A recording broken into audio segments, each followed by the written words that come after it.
دوستان عزیز من محمد جان جویو یگانه نورسه که طریق شعر سخن و فرهنگ معرفی شده است.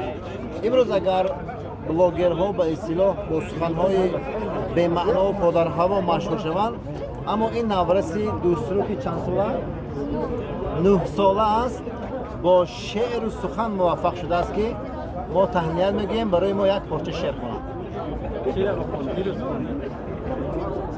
یک پارچه 4 میسر. بله.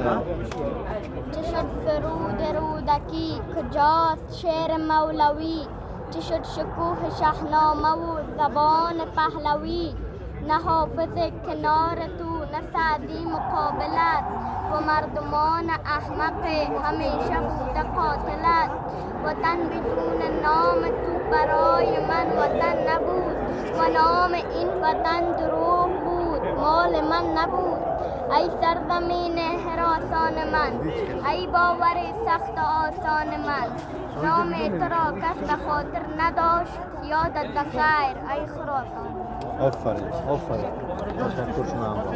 سلامت باشید.